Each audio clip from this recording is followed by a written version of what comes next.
ela consta no artigo 21 do Estatuto da Criança e do Adolescente.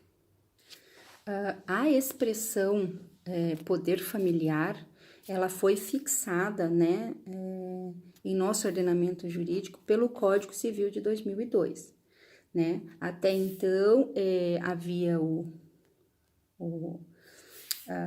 a igualdade de responsabilidade, a igualdade de direitos e deveres com relação aos filhos, né, a igualdade dos pais, mas a expressão poder familiar, ela apareceu expressamente no nosso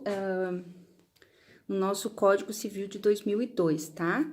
Então, foi a partir daí que se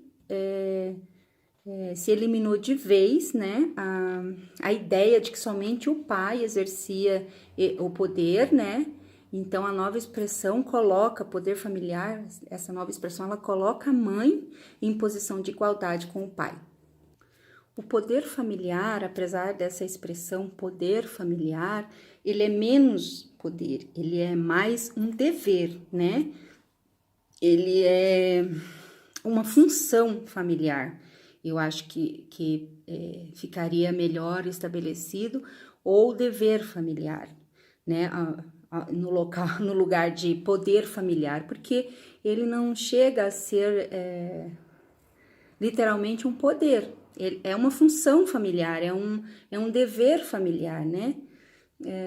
Apesar da linguagem não ser a mais adequada, porquanto não se trata de um poder, né?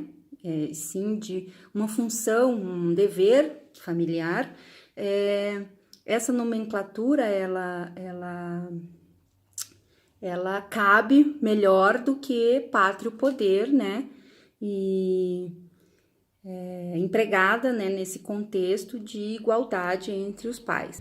Alguns doutrinadores defendem que essa palavra poder familiar ela é utilizada, né, essa expressão, porque ainda está impregnada, né, do contexto familiar da sociedade do século passado, porque era pátrio poder, então eles só mantiveram o poder, né, e colocaram o poder familiar, que é por isso alguns doutrinadores, eles colocam que o poder familiar, né, essa expressão foi mantida a palavra poder, muito por influência desse contexto familiar do século passado.